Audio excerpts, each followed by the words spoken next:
Ya, Assalamualaikum warahmatullahi wabarakatuh. Waalaikumsalam warahmatullahi Waalaikumsalam warahmatullahi wabarakatuh. Oke, selamat sore teman-teman semua. Selamat sore kembali, Pak. Oke, jangan kaget ini ya kepada teman-teman di Gizi kelas C dan di Perbankan kelas C. Ini kelas gabungan ya. Di dua prodi masih sama-sama Unsil ya, beda fakultas dan juga beda jurusan. Biar mungkin Anda juga bisa berkenalan lah. Kebetulan juga tadi kelas C Perbankan yang jam 2 siang saya sedikit berhalangan ya.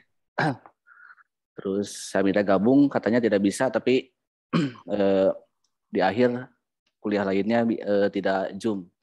Jadi saya gabung dengan kelas Gizi C yang jumlahnya juga tidak terlalu banyak, sehingga bisa digabungkan lah, hanya 37 kalau sudah gabung semua. Ini sudah 34 ya yang gabung, berarti tinggal nunggu 4 atau 3 orang lagi.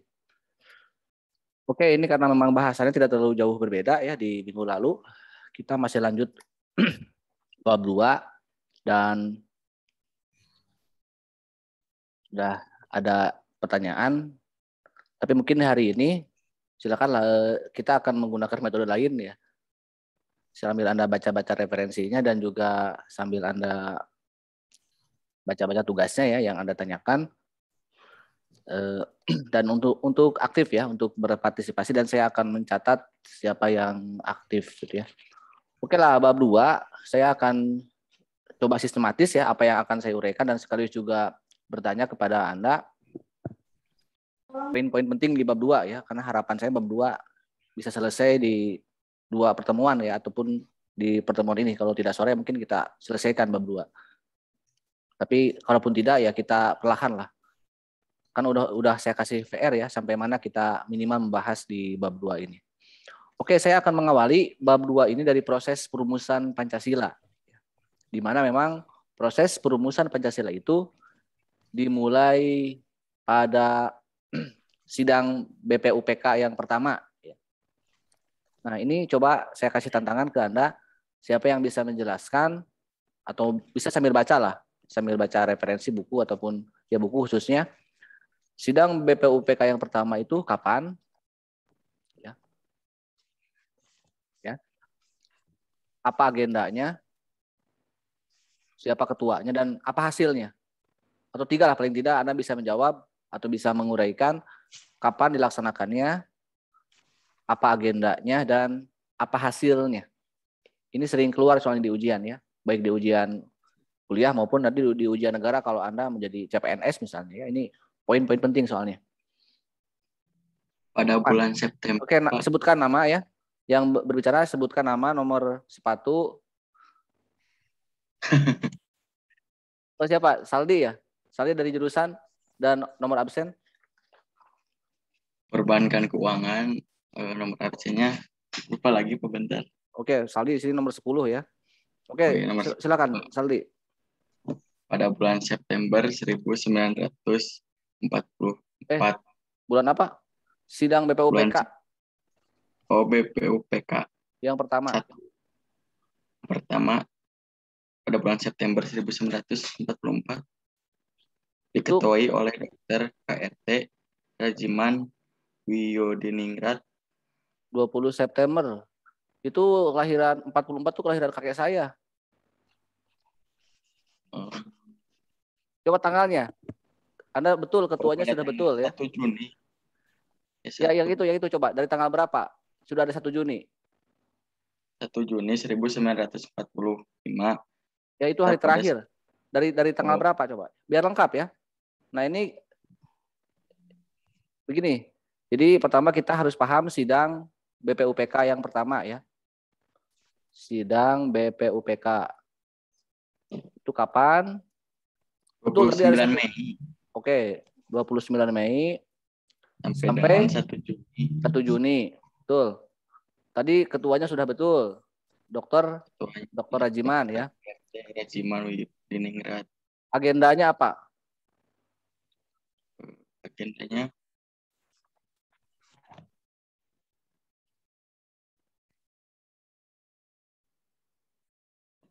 apa agendanya? Membahas apalah? dikemukakan usul dan pendapatan mengenai dasar negara yang Oke, betul, agendanya tentang rumusan dasar negara. Sekarang hasilnya.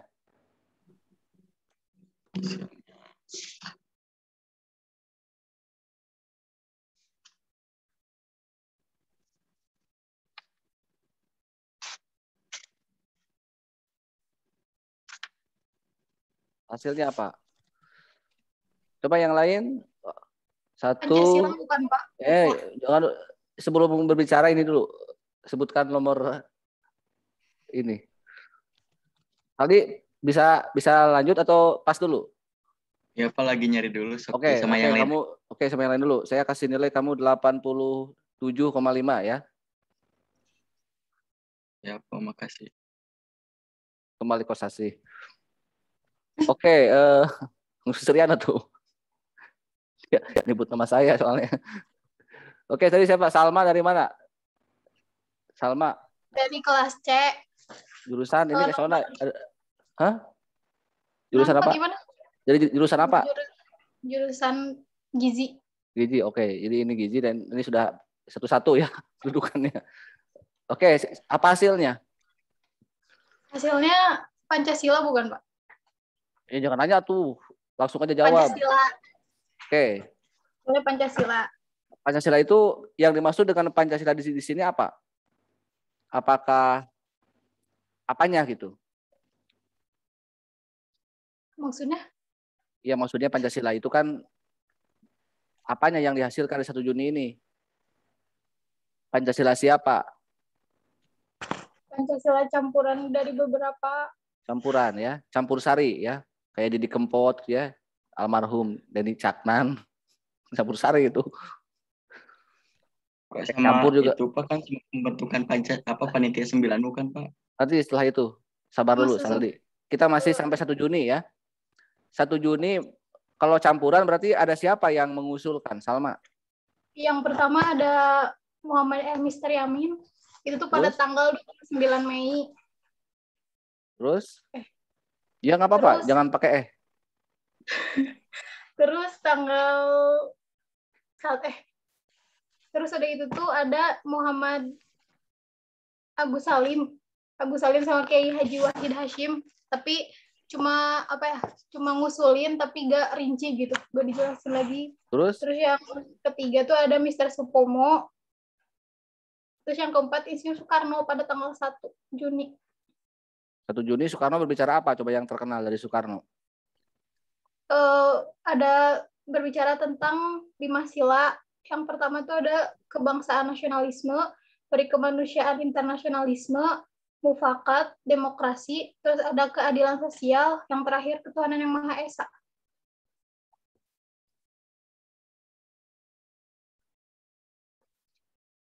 Tuh saya ada yang nemani saya ya di samping saya. Oke, ini siapa samping saya? Jara, bisa melengkapi nggak? Yang apa yang belum disampaikan oleh teman-temannya? Gimana Pak? Bisa melengkapi nggak? Ada apa yang disampaikan oleh teman-temannya? Yang belum disampaikan sama teman-temannya barusan? Tadi itu siapa? Tentang sidang BPUPKI yang pertama ya Pak? Yang pertama ya. Sebenarnya apa sih inti yang disepakati di sana gitu?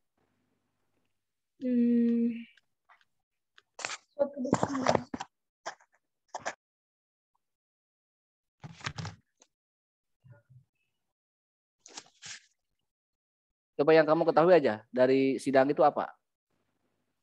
Membahas perumusan negara, Pak. Perumusan dasar negara. Ya. Lalu disepakati apa? Lalu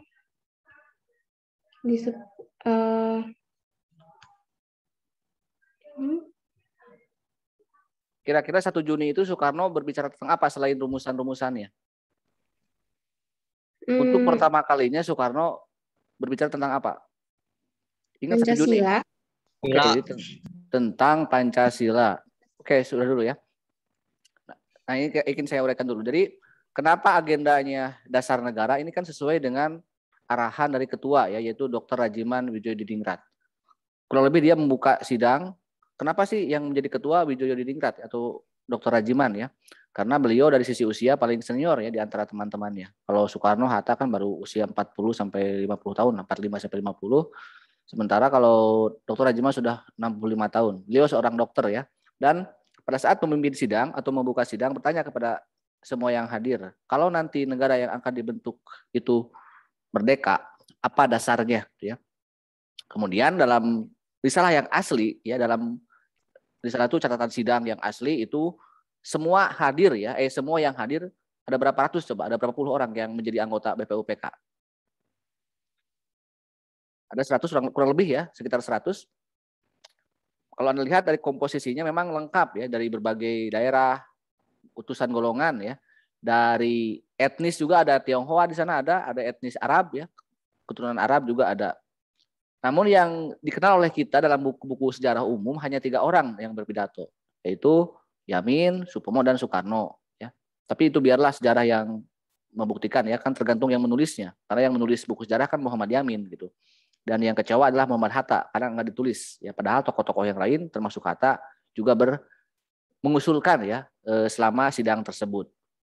Tapi ya biarlah. Yang pasti 1 Juni memang Soekarno untuk pertama kalinya ya memperkenalkan istilah Pancasila. Maka dalam pemerintahan sekarang itu tahun 2016 disahkan bahwa 1 Juni sebagai hari lahirnya Sumpah Pancasila ya. Walaupun secara ini saya kurang sepakat ya, itu kan urusan politik pemerintah ya, nggak apa-apa, kita ikuti saja.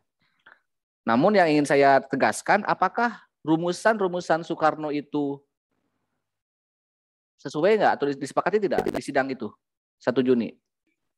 Tidak, Pak. Why not? Siapa yang baru bilang tidak? Aldi? Ferry, Pak. Oke, Ferry, coba lanjutkan. Kenapa tidak disepakati?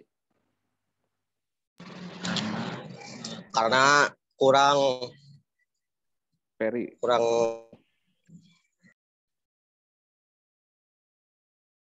Kurang apa? Kurang ajar. Apakah rumusan itu sesuai nggak sama dengan yang sekarang? Dengan yang kita sering baca mungkin di setiap upacara. Beda ya? Berbeda. Ya, bukan kurang mungkin ya, karena memang belum disepakati saja gitu ya. Karena Soekarno baru mengusulkan gitu ya. Adapun pembahasannya tidak sempat dibahas sampai ke rumusan. Artinya sampai 1 Juni itu ya, sekali lagi ini baru disepakati nama dari Pancasila itu sendiri ya. Namanya saja. Oke. Sampai 1 Juni ya, sidang BPUPK yang pertama. Karena ini belum selesai, ngebuntut bangkong ya dalam istilah Sunda itu, berarti memerlukan sidang lanjutan untuk membahas rumusan-rumusannya. Coba, Ferry bisa melanjutkan kapan membahas rumusan-rumusannya dan apa nama peristiwanya?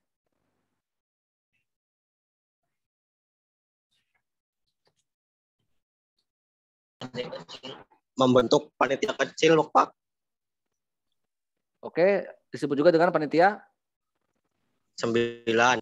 Oke, ada berapa orang panitia 9? 9. Oke. Apa hasil rapat panitia 9? Ini penting juga ya, 22 Juni. Ini tanggal berapa? Gimana? Tanggal berapa ini? Rapat ini tanggal berapa? Rapat panitia 9? 22 Juni. 22 Juni. Apa hasilnya? Coba Ferry, masih Ferry dulu. Bisa jawab? Ferry? Oke, lempar ke yang lain. Piagam Jakarta atau Jakarta. Oke, Ferry udah jawab nih. Piagam Jakarta. Atau apa, Ferry? Jakarta Charter. Jakarta Charter, oke. Terima kasih. Coba, tadi ada yang mau bicara siapa? Sebutkan. Saya Siapa? Wiji? Wafi. Oh, Wafi. Wafi, Ya. apa itu Piagam Jakarta? Sebutkan, Pak. Iya, apa Piagam Jakarta itu? Ya, silakan. Yang kamu ketahui dari 22 Juni itu apa? Pada tanggal 22 Juni 1945, orang-orang tersebut merumuskan Piagam Jakarta. Terus Piagam Jakarta ini merupakan dasar negara Republik Indonesia. Isi daripada Piagam Jakarta itu yang pertama, ketuhanan dengan kewajiban menjalankan syariat Islam bagi pemeluk-pemeluknya. Terus yang kedua, kemanusiaan yang adil dan beradab. Yang ketiga, persatuan Indonesia. Lalu yang keempat, kerakyatan yang dipimpin oleh hikmat kebijaksanaan dalam permusyawaratan perwakilan. Dan yang kelima, keadilan sosial bagi seluruh rakyat Indonesia. Yang barusan kamu jawab itu, apakah semua isi Piagam Jakarta atau hanya sebagian? Yang barusan kamu bacakan itu Kenapa, semua isinya atau hanya sebagian dari Piagam Jakarta?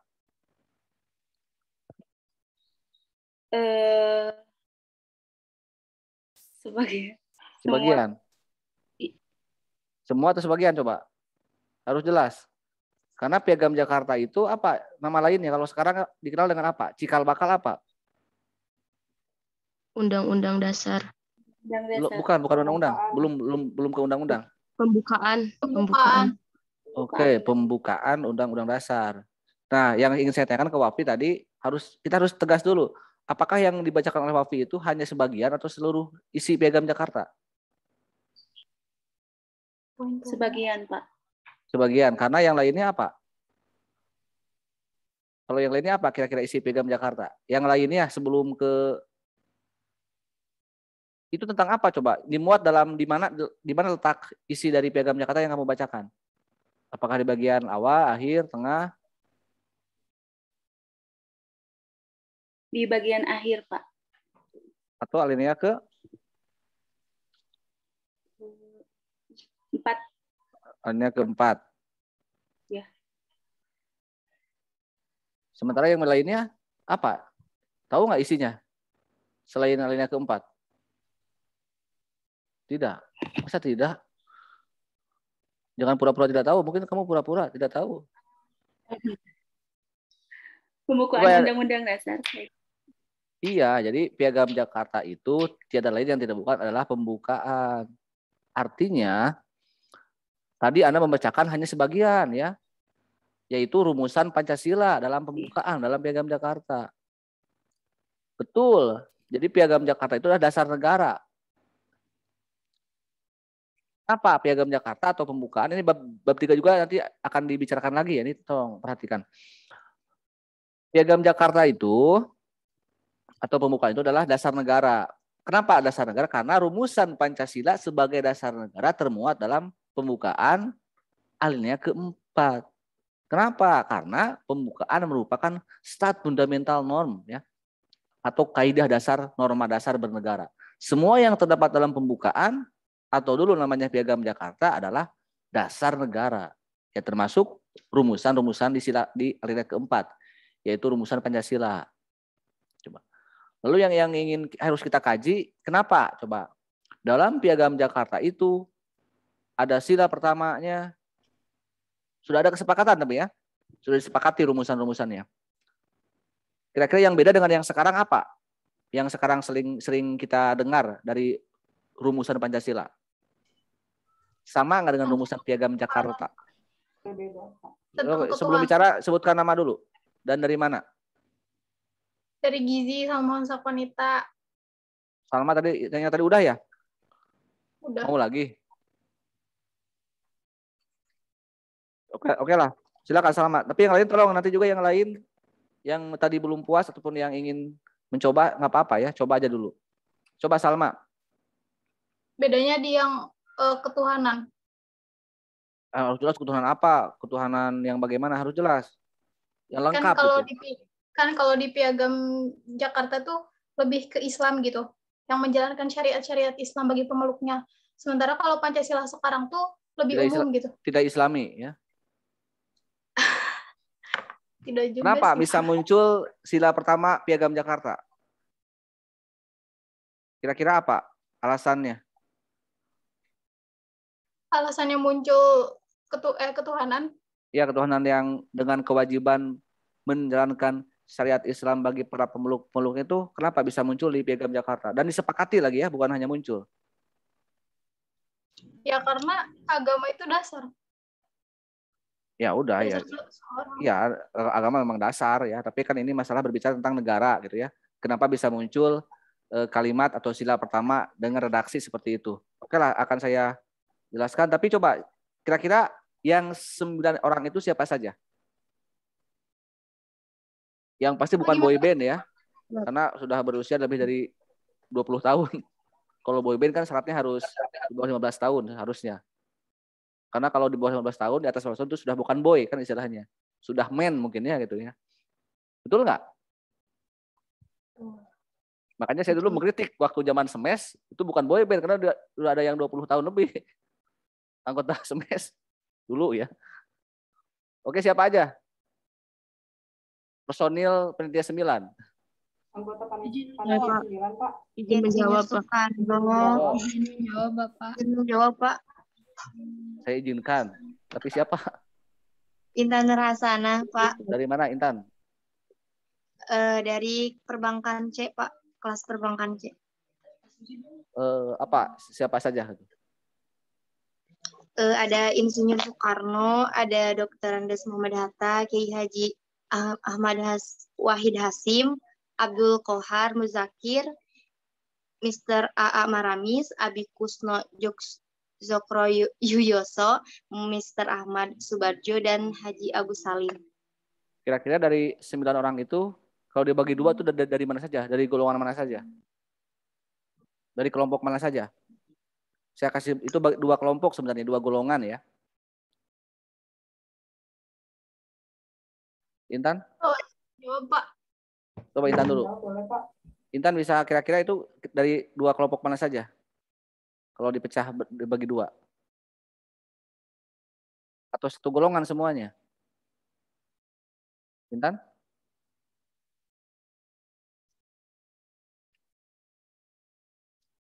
Jelas ini. Saya nggak jelas. Saya nggak jelas. Oke, saya akui saya memang orang nggak jelas.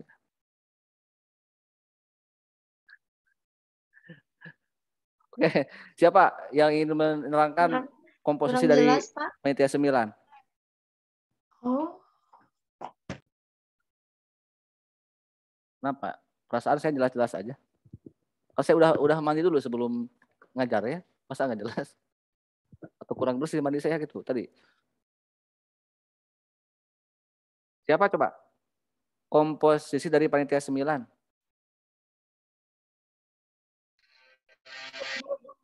yang nasionalisme sama Ya, agama, itu kelompok Islam dan yang nasionalis nasionalisme. ya. Dan atas usul kelompok Islam tentunya mengusulkan Piagam Jakarta itu sila pertamanya yaitu syariat Islam ya, kurang lebih seperti itu. Kenapa itu menginginkan itu? Karena memang ini alasan sejarah ya kalau menurut Yudi Latif, karena kelompok Islam menginginkan Islam sebagai agama mayoritas itu diakui ya sebagai dalam kehidupan bernegara. Karena selama penjajahan Belanda, selama penjajahan Jepang itu tidak pernah diakui ya dalam kehidupan bernegara. Jadi itu hal yang sangat wajar ya, dan memang itu disepakati oleh semuanya. Kenapa saya bilang disepakati? Karena 9 orang itu menandatangani naskah Piagam Jakarta, termasuk seorang dari kelompok dari kelompok nasionalis yaitu A.A. Maramis yang beragama Kristen juga sama menandatangani dan menyepakati rumusan Piagam Jakarta. Oke, jadi kita ini baru sampai ke pembukaan, berarti belum penutupan ya, masih jauh ke penutupan. Kita lanjut ke sidang yang kedua ya. Sidang BPUPK yang kedua. Siapa coba yang ingin menjelaskan kapan dan apa agenda serta hasilnya? Saya, Pak. Lagi, Saya, Pak. Pak. Prima. Siapa? Tadi. Prima Insani. Yang udah dulu ya, Peri udah dulu ya, nanti bisa menambahkan kalau yang udah. Rima Insani dari Dari- kelas C perbankan. Oh, Rima dari perbankan. Kamu punya teman yang di Gizi yang hampir sama dengan Nafa, dia kayak saudaraan? Enggak. Enggak, Pak. Oh, tapi Enggak. bisa lah. berkenalan ya. Oke, Rima, silakan Rima. Rima Gizi. Sidang BPUPKI. Perbankan, Pak. Ya, perbankan udah. Rima Insani. Oke, silakan lanjut. Sidang BPUPKI kedua berlangsung dari tanggal 10 sampai 16 Juli 1945 yang menghasilkan pasal-pasal dalam Undang-Undang Dasar. Agenda utamanya adalah membahas rancangan Undang-Undang Dasar. Terdiri dari 2 tim, yakni perumus dan perancang Ketua Soekarno. Tim ekonomi Ketua Dr. Andes Muhammad Hatta, pembela tanah air oleh Abi Kusno Cokro, tim penghalus bahasa Ketua oleh Husein Jayadiningrat. Pada masa persidangan ini, pembahasan dipusatkan pada rancangan Undang-Undang Dasar beserta pembukaannya. Panitia perancang Undang-Undang Dasar yang diketuai oleh Soekarno menyetujui bahwa pembukaan Undang-Undang Dasar diambil dari Piagam Jakarta. Kemudian, untuk merumuskan Undang-Undang Dasar, panitia perancang membentuk lagi panitia kecil yang diketuai oleh Profesor Dr. Husein.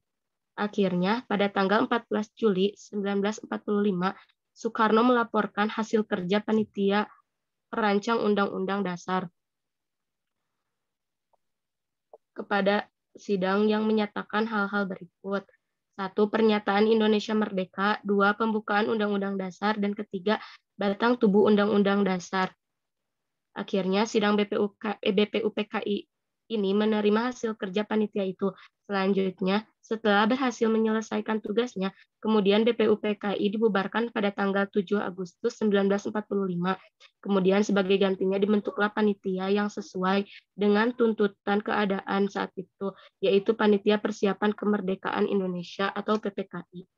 Dari uraian di atas dapat diketahui bahwa sidang BPUPKI kedua yang berlangsung 10 sampai 16 Juli 1945 menghasilkan pasal-pasal atau batang tubuh Undang-Undang Dasar 1945 serta kesepakatan rumusan dasar negara yang termuat dalam naskah Piagam Jakarta.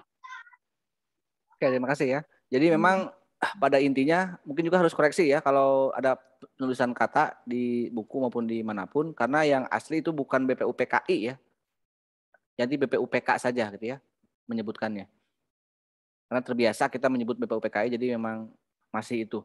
Oke, jadi ini intinya bahwa sampai 16 Juli kita sudah memiliki Pancasila ya, sudah memiliki Piagam Jakarta atau pembukaan, dan juga sudah punya batang tubuh atau pasal-pasal UUD 45. Sudah lengkap ya, kelengkapan untuk sebuah negara yang akan bagaimana, yang akan dibentuk. Tinggal bagaimananya coba. Setelah kita punya dasar negara dan punya undang-undang dasarnya, tinggal apanya? Ini kan dalam rangka untuk apa Indonesia saat itu? Pengesahannya. Pokoknya disahkannya nanti. Tapi ini dalam rangka untuk Indonesia yang bagaimana? Kan ini Jepang yang menyuruh membuat lembaga ini. Supaya Indonesia apa? Memiliki dasar. Iya, betul. Memiliki dasar itu untuk apa? Untuk negaranya, supaya bagaimana negaranya? Coba namanya apa ini? Badan ini namanya? Lembaga itu? Badan Penyelidik Usaha Kemerdekaan Indonesia. Kemerdekaan. Jadi untuk merdeka. Betul. Jadi tinggal merdekaannya Indonesia. Ini kan dalam rangka Jepang ingin membuktikan, ingin memenuhi janjinya, ya, bahwa Indonesia itu harus merdeka. Nah, yang ingin saya tanyakan, coba Anda sambil baca, sambil ingat-ingat cerita seputar menjelang proklamasi setelah BPUPK. Apakah Jepang itu benar-benar menepati janjinya atau hanya sekedar janji? Sekedar janji. Janji yang tinggallah janji. Coba siapa? Silakan yang berbicara aja.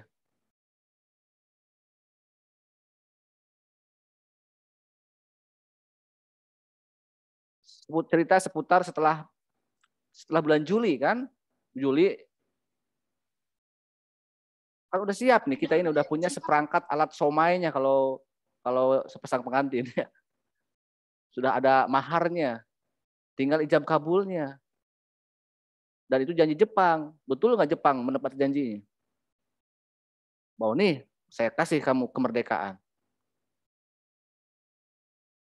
Coba cerita seputar menjelang sebelum 17 Agustus. Dari bulan ke bulan, minggu ke minggu, hari ke hari, itu apa yang terjadi? Pada saat bagaimana dengan kondisi Jepang, kondisi Soekarno dan kawan-kawannya, kondisi golongan muda, ya. Soekarno Kondisi- bolak-balik ke Jepang, bukan, Pak? Bukan, Iya. Izin menjawab, Pak. coba siapa? Atika, betul? Oke. Dari mana? Atika di sanubarinya. Jadi awalnya Atika pas dari mana bulan sih? Dari dari Gizi ya? Gizi, ya. Oke, Atika, coba jelaskan. Jadi awalnya tuh Jepang kan ngejanjiin proklamasi ke Indonesia.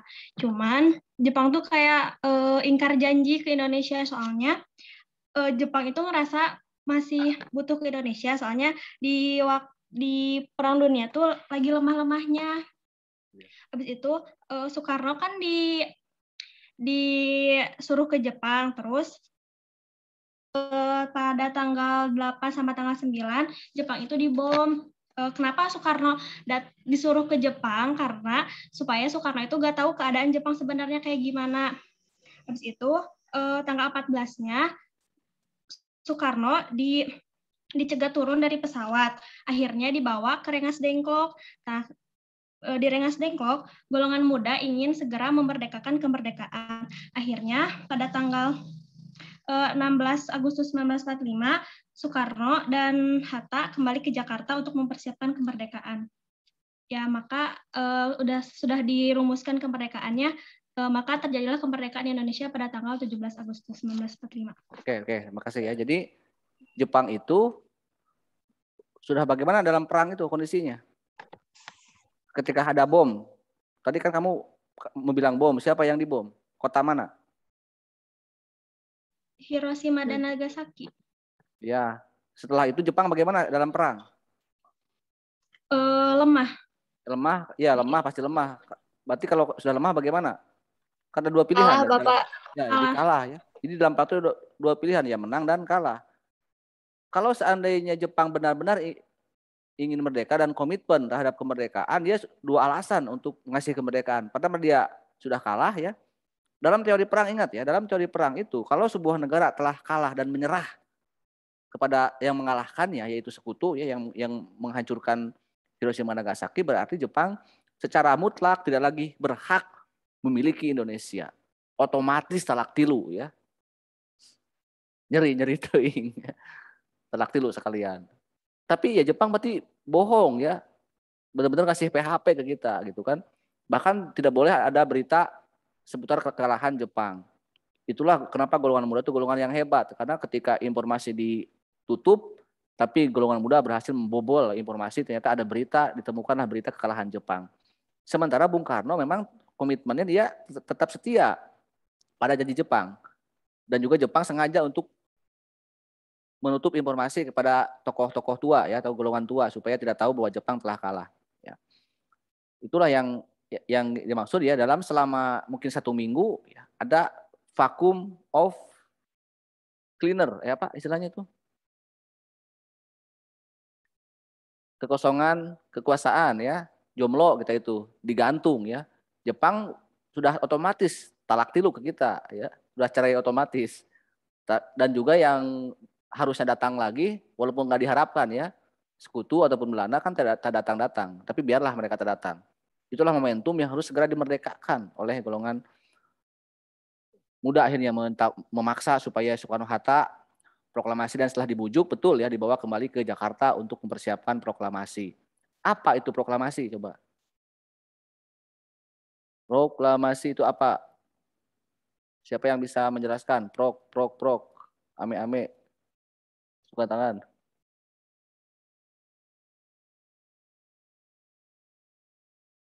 Apa itu proklamasi? Ada dua istilah pengertian ya, dari sisi hukum dan politik.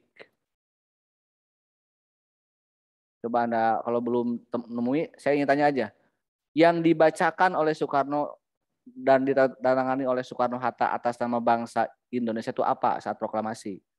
Apakah membacakan ayat kursi atau Yasin? Pengumuman, Pak.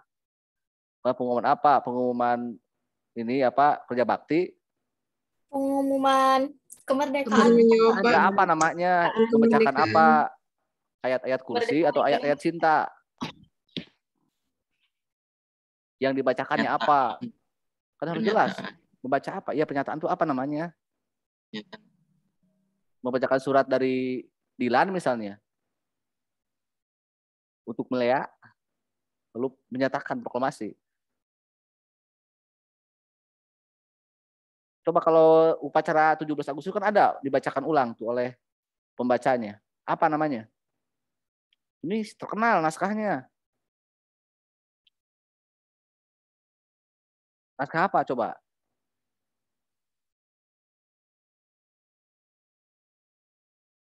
Naskah apa yang dibacakan oleh Soekarno pada saat proklamasi?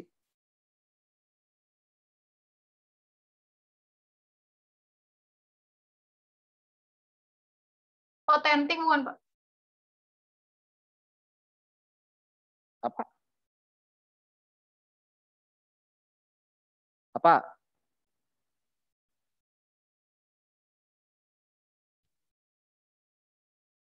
Coba.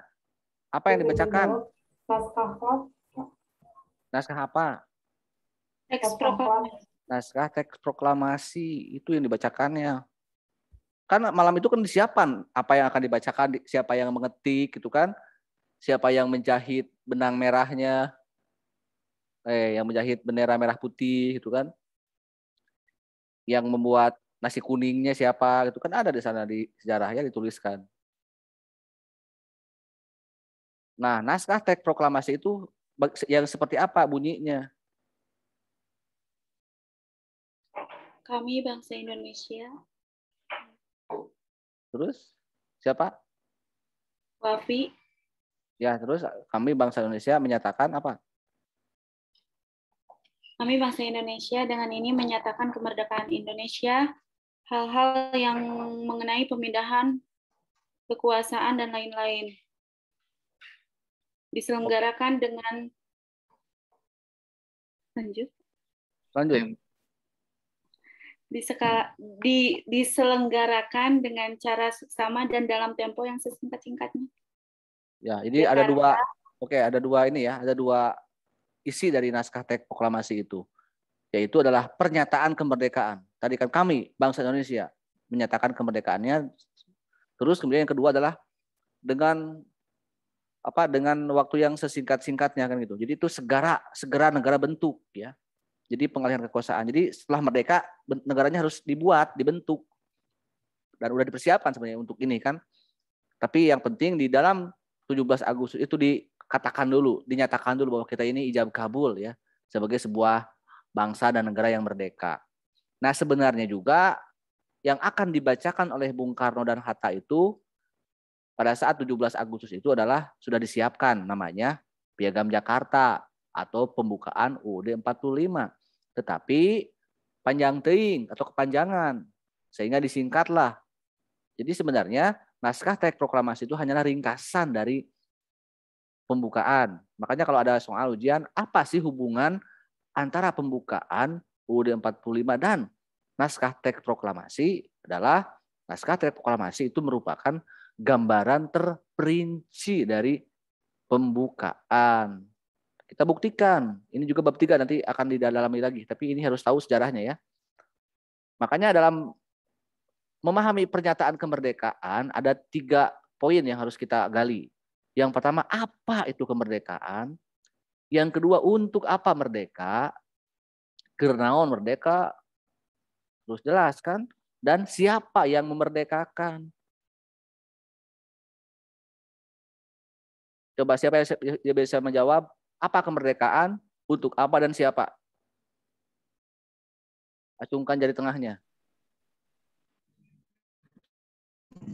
Merdeka. Oke, Peri, kamu mau bicara lagi? Apa kemerdekaan? Merdeka artinya bebas atau tidak bergantung pada negara lain. Betul itu. Terus? dan terlepas dari penjajahan.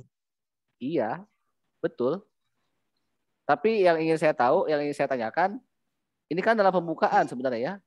Coba, apa kemerdekaan itu dalam alinea 1 pembukaan? Betul nggak itu? Betul, tidak salah Ferry mengatakan terbebas. Tapi dalam alinea 1, apa makna kemerdekaan menurut alinea 1 pembukaan? Izin menjawab, Pak. Oke, selain Salma coba saya kasih lempar dulu. Sambil Anda pegang nggak ini ya? Browsing atau apa, bagaimana supaya yang lainnya ikut aktif. Ada naskah pembukaan ya. Izin menjawab. Siapa? Arin Dwi Mahasiswati. Arin Dwi. Arin dari Giji ya? Gizi C, ya. Apa kemerdekaan Arin? Menurut pada di Piagam Jakarta yang pertama disebutkan bahwa kemerdekaan itu ialah hak segala bangsa. Maka oleh sebab itu maka penjajahan di atas ini harus dihapuskan karena tidak sesuai dengan trik kemanusiaan dan trik keadilan. Oke, stop dulu. Berarti apa itu merdeka? Yaitu hak, ya. Kita nggak peduli misalnya apakah Jepang mau mempertahankan penjajahan, apakah Belanda mau merebut lagi. Mereka berebut silahkan, tapi kita sebagai sebuah negara itu berhak untuk merdeka, ya. Karena kita menentang penjajahan. Makanya kalau perempuan wajar ya punya haknya yang tinggi-tinggi, karena itu hak juga. Itu kan haknya perempuan ingin tinggi-tinggi. Oke, kalau yang kedua, untuk apa merdeka, Rin?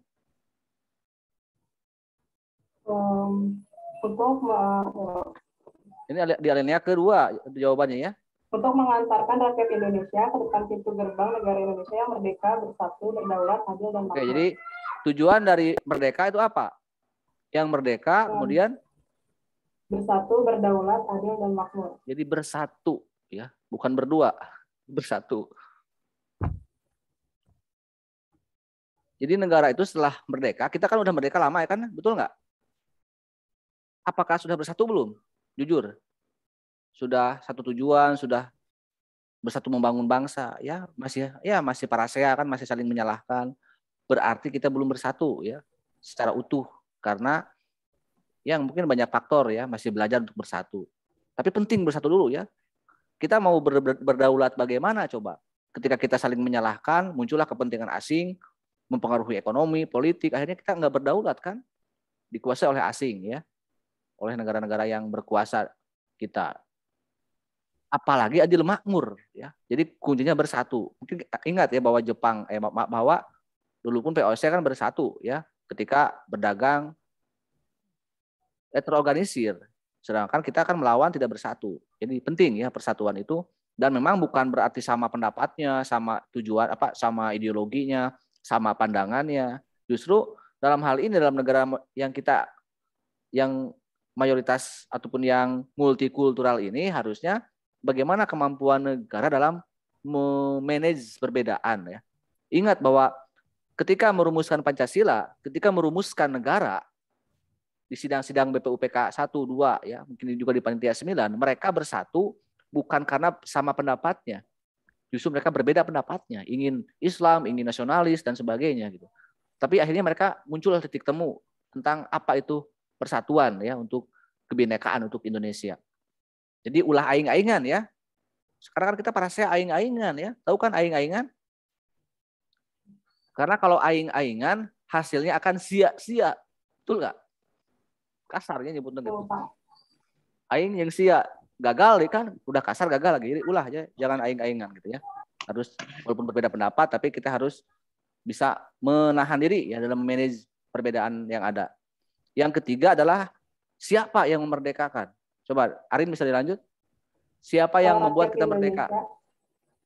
Rakyat Indonesia dengan didorongkan oleh keinginan luhur serta atas berkat rahmat Allah yang Maha Kuasa. Atas berkat rahmat Allah yang Maha Kuasa. Kenapa Allah yang memerdekakan kita? Emang siapa Allah? Apa perannya bagi kita? Kenapa coba dalam pembukaan Undang-Undang Dasar dikatakan bahwa Allah Subhanahu wa Ta'ala yang membuat kita merdeka? Kira-kira apa? Atau bukti kita sebagai negara yang apa? Negara yang bagaimana? Dengan adanya kalimat alinea Percaya ketiga. dengan adanya Tuhan. Ya, negara yang religius ya. Kita ini bukan bangsa yang sekuler, meyakini sebuah agama. Itu yang pertama. Yang kedua, lihat perjuangan kita. Kita melawan Belanda nggak waktu dijajah Belanda? Melawan nggak ke Belanda? Atau diam aja, pasrah? Saya tanya, Indonesia melawan Belanda nggak? Melawan, Pak. Berhasil nggak mengalahkan Belanda, mengusir Belanda? Enggak. Siapa yang mengusir Belanda? Jepang. Dulu ketika Jepang menjajah, yang mengusir penjajah siapa? Yang mengusir Jepang siapa? Yang berhasil mengalahkan Jepang, maaf. Sekutu. Berarti kita ini tidak pernah mengalahkan penjajah kan? Jepang tidak pernah kalah oleh kita. Apalagi Belanda. Lalu kita merdeka. Karena apa? Kan kita ini nggak pernah mengalahkan penjajah kalau kurang mereka. Itulah jawabannya adalah Allah Subhanahu wa taala, Tuhan yang Maha Esa. Kenapa? Ya. Ini kan kita percaya pada Tuhan ya, pada agama, pada nilai-nilai religius. Tugas manusia hanyalah berjuang, betul nggak? Kata Rhoma Irama kan berjuang sekuat tenaga, tetapi jangan lupa perjuangan yang disertai doa. Jadi perjuangan dan doa. Itu kata Bang Haji Rhoma Irama. Betul itu ya. Anda juga sama sedang berjuang kan, kuliah, menempuh pendidikan supaya Anda mendapatkan ya masa depan yang lebih baik kan. Urusan rezeki, urusan karir biarlah Allah yang menentukan. Sama, kita pun berusaha maksimal untuk melawan Belanda, mengusir Jepang. Tapi urusan hasil biarlah Allah yang menentukan. Dan itu betul ya. Di saat vacuum of power kita kosong, jomblo, nggak ada yang menguasai seminggu gitu kan. Mantan datang gitu kan. Soekarno nggak mau merdeka, betul kan? Soekarno tidak mau merdeka, diculiklah oleh golongan muda. Itulah rahmat Allah Subhanahu wa taala. Kita diselamatkan ya oleh Allah ya. Padahal peluang untuk kita dijajah lagi banyak ya saat itu. Peluangnya banyak sekali, ya, waktunya masih lama gitu kan. Belanda pun harusnya datang kalau dia mau serius ingin balikan lagi harus datang segera. Tapi kan untung terdatang ya dulu Belandanya. Oke, itu tentang siapa ya. Jadi jelas ya, jangan lagi mempermasalahkan kita sebagai bangsa yang religius. Yang kedua adalah segera bentuk negara. Apa bentuknya negara kita itu? Dan dasarnya apa? Ini alinea keempat ya. Anda baca saja. Yang terbentuk dalam satu susunan negara kesatuan ya republik berarti itu bentuk negara kita. Dan dasarnya apa? Yang berdasar pada apa? Ya Pancasila ya. Ini alinea ketiga, ini alinea keempat ya. Siapa alinea ketiga? Dan dasar dan bentuknya adalah alinea keempat. Itu kurang lebih hubungan antara proklamasi dan pembukaan ya. Dan ini dilakukan pada tanggal 17 Agustus pukul 10 ya. Kenapa enggak pagi-pagi? Itu kan bulan puasa. Ya, siang hari. Hari Jumat lagi kan. Kalau laki-laki kan Jumatan harusnya, tapi kenapa siang-siang ya? Karena memang ada cerita Soekarno sakit, itu betul ya. Bahkan ada yang bilang mereka kesiangan setelah sahur subuh karena kan malamnya begadang ya. Capek akhirnya bisa harusnya pagi tapi dipajukan ke siang. Ya, bahkan cerita yang menarik lagi bahwa untuk pesta pertama kalinya hanya dengan 50 tusuk sate yang dibeli oleh Soekarno ya. Jadi buka puasa bersamanya sederhana berarti ya ketika kita memperingati hari pertama kemerdekaan. Oke, jadi lanjut ya ke sehari setelah kemerdekaan kita lanjut ke sidang PPKI. Tanggal 18 Agustus. Biar ini bisa selesai ya, sampai minimal sampai dekret presiden lah. Kalau nanti maghrib sedikit, mudah-mudahan bisa sampai maghrib. Makanya Anda coba biar bantu saya ya untuk memberikan informasi. Saya nggak biasa ngasih nyuapan kalau belajar itu, biasa minta sharing gitu ya. Oke, coba sidang yang kedua, sidang PPKI pertama aja yang berkaitan dengan Pancasila aja. Karena yang ini bisa Anda baca ya. Sehari setelah kemerdekaan, kita harus mempersiapkan negara yang merdeka ya. Secara de jure kita belum merdeka, baru secara de facto. Makanya ada agenda sidang hari pertama setelah kemerdekaan itu tanggal 18 Agustus. Namanya sidang PPKI. Coba apa hasil sidang PPKI untuk apa? Ayo bantu aku. Mengesahkan undang-undang, Pak. Siapa? Anissa. Anissa dari jurusan mana? Perbankan C. Anissa perbankan. Ada kok ada nama kamu di sini? Oh, Ada, yang Pak. Anissa Siti ya? Iya. Oke, Anissa, mengesahkan apa? Syah. Mengesahkan Undang-Undang Dasar 1945, memilih IR Soekarno sebagai presiden dan Muhammad Hatta sebagai wakil presiden, membentuk komite nasional untuk membantu tugas presiden sementara sebelum terbentuknya MPR dan DPR. Oke, udah sampai situ dulu ya. Jadi memang sidang PPKI ini sebenarnya bukan hanya betul ya, tadi kita nggak membicarakan pengangkatan Soekarno-Hatta maupun KNIP ya, tapi kita ke pengesahan apa ya. Jadi pengesahan yang penting adalah Undang-Undang Dasar. Selain pembukaan juga disahkan Pancasilanya ya. Jadi agenda sidang ini menghasilkan pengesahan Pancasila, pembukaan, dan batang tubuhnya atau Undang-Undang Dasarnya. Ini yang penting ya, harus kita ketahui. Kenapa ini disahkan ya? Karena kan baru dirumuskan oleh Piagam Jakarta dan juga oleh BPUPK yang kedua ya. Jadi ini hasil BPUPK 1 dan BPUPK 2 itu yang bulan Juni dan Juli itu disahkan di sini. Tapi yang harus kita ketahui, apakah yang disahkan di PPKI itu sama nggak dengan yang dirumuskan di BPUPK? Termasuk sila Pancasilanya ya. Termasuk sila 1 Pancasila. Sama nggak dengan yang sekarang yang disahkan? Beda, Pak. Beda. Oke. Jadi gini, intinya kita itu menggunakan Pancasila yang disahkan PPKI ya, tanggal 18 Agustus. Makanya banyak. Sebenarnya orang bisa aja kita memperingati Hari Pancasila itu bukan 1 Juni ya. Bisa 1 Juni, bisa 22 Juni, bisa 18 Agustus. Itu tanggal-tanggal penting seputar dinamika Pancasila. Bahkan nanti juga ada 5 Juli 59 di dekret Presiden. Tapi kita di sini dulu, di 45 dulu ya, biar tidak ngabuntu ini pembahasannya. Apa yang beda dari Pancasila 1 Juni dari Pancasila Piagam Jakarta dan PPKI? Ada yang berubah nggak setelah disahkan? Ketika mau disahkan? Ada, Pak. Apa yang berubah? Kalau nggak salah di sila ke-1 awalnya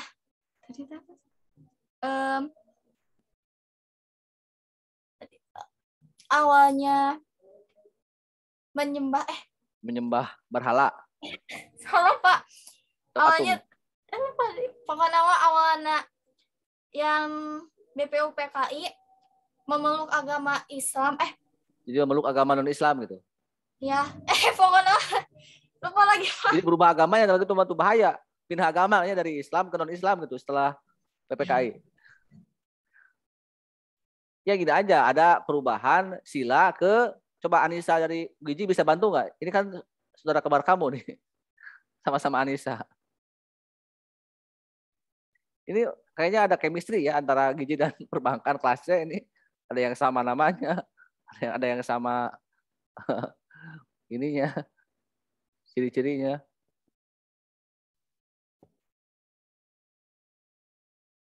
Coba. Bapak izin menjawab. Kok ada serobot tuh Mutia. Oke, nanti kamu harus bisa ngomong ya, Anissa, jangan hanya tersenyum, belajar juga berbicara. Anissa Giji. Coba Mutia, apa yang beda, yang berubah di sidang PPKI?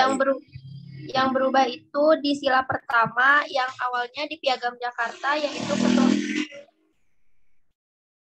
ketuhanan dengan kewajiban menjalankan syariat Islam bagi pemeluk-pemeluknya, diganti jadi ketuhanan yang Maha Esa. Oke, jadi ada perubahan ya. Kenapa berubah?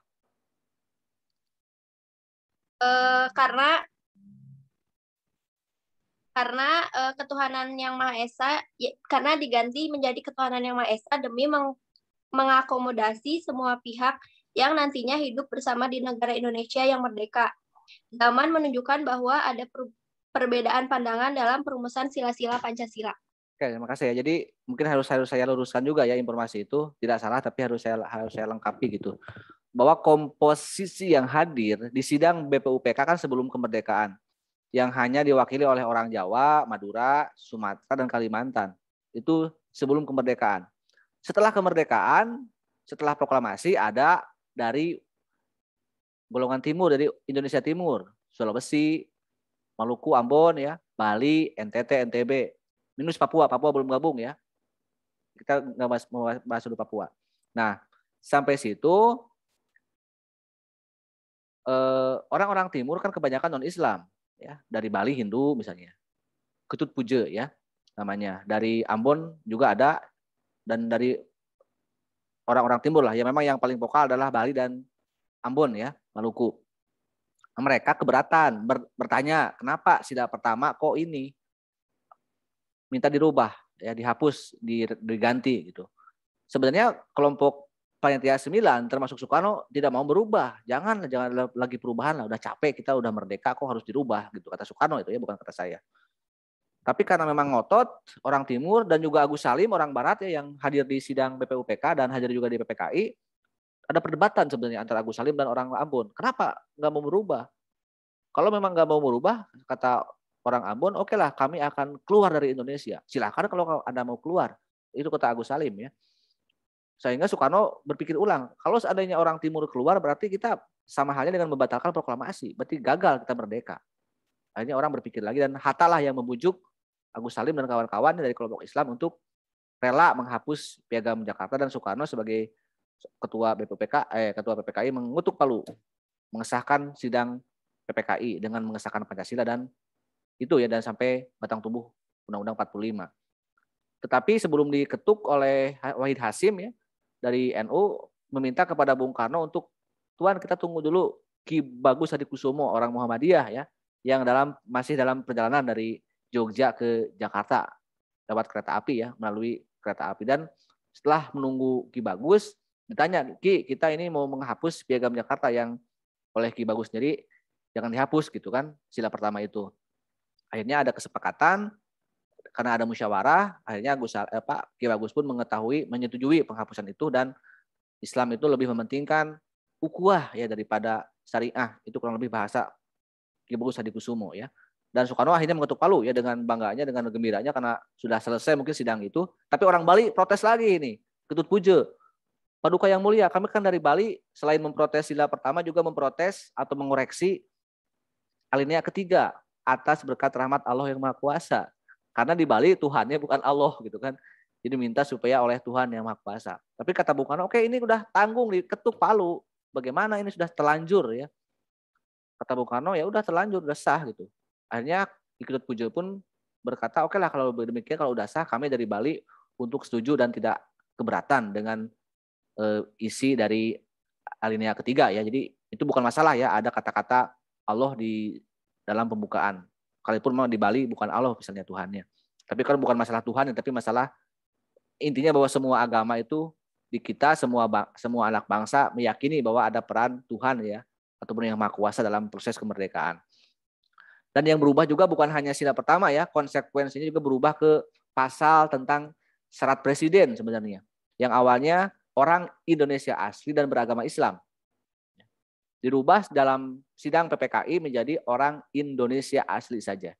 Bahkan sekarang dalam amandemen yang terakhir tahun 2002, warga negara Indonesia gitu. Jadi nggak perlu asli, yang penting punya KTP. Makanya nanti kalau ada Blackpink jadi WNI bisa jadi presiden gitu ya. Nah, sudah longgar. Tapi nggak apa-apa ya. Memang ada perdebatan mengenai presiden itu. Sekarang apakah secara hukum kita boleh punya pemimpin non-Islam ya, terutama presiden ya. Kalau untuk kepala daerah kan banyak, gubernur, bupati, wali kota tuh boleh agama apapun.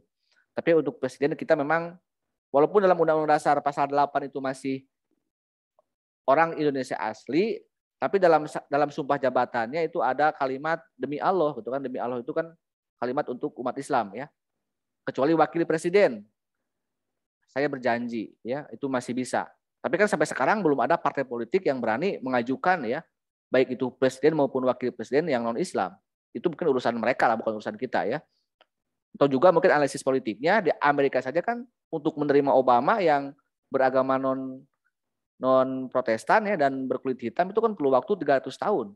untuk menerima kalangan minoritas. Itu Amerika ya, levelnya bukan kita. Kita baru 70 tahun lah.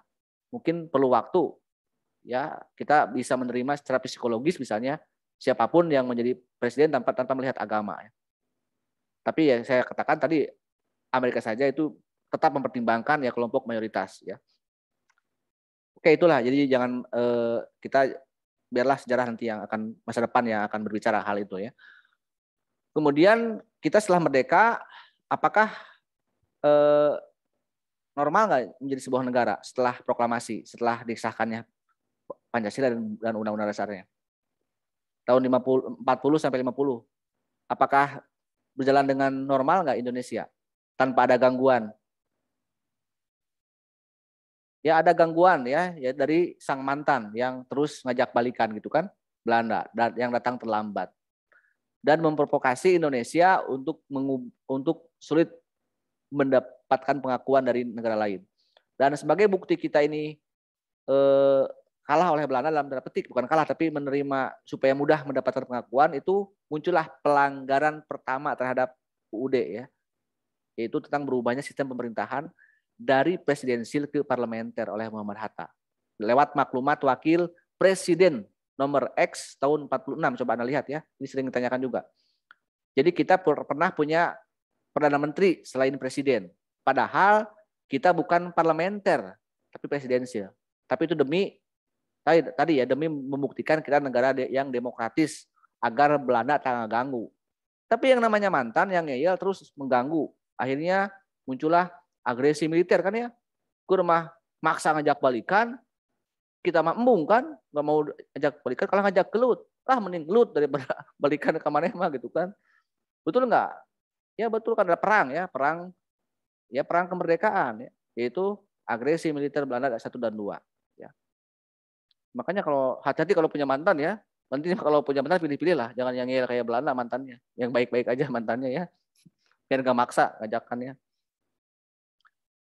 Nah, imbas dari itu kita berubahlah bentuk negara kan, kita diakui oleh Belanda, diganggu oleh Belanda setelah Renville, karena kan kita kalah lewat penjajahan Renville ya. Itu juga yang berdampak pada PKI Madiun ya. Mungkin Anda lihat bab saya dengan Pak Julfi yang komunisme ya. Imbas dari kalah di Renville, muncullah Madiun itu kan, karena Amir Saripudin sebagai Perdana Menteri dipecat oleh Soekarno dan bergabung dengan Musso untuk memberontak ke Indonesia. Jadi banyak gangguan ya.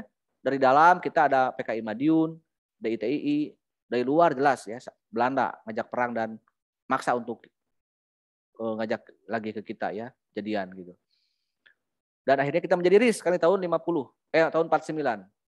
Dan ingat, dengan RIS berarti kita berubah total, bukan lagi Indonesia merdeka, tapi sudah menggunakan undang-undang buatan Belanda, yaitu Undang-Undang RIS.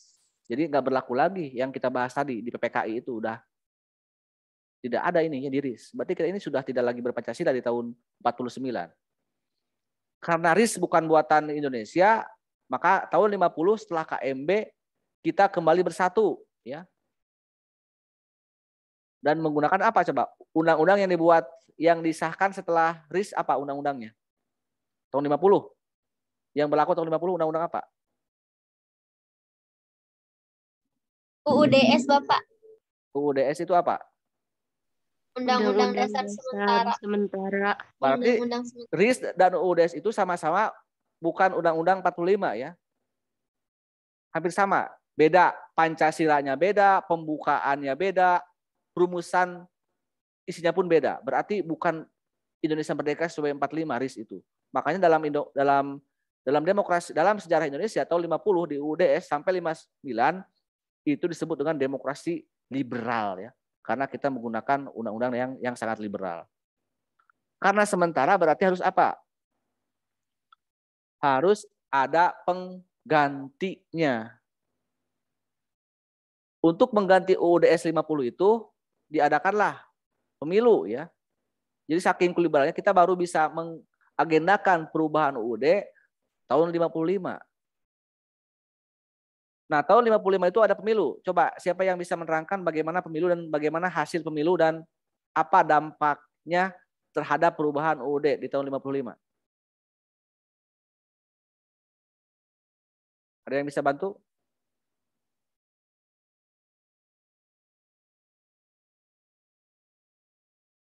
Yang bisa jawab saya suruh pulang duluan. Ini sudah maghrib ya. Ya, bisa cepat pulang coba. Bagaimana pemilu 55?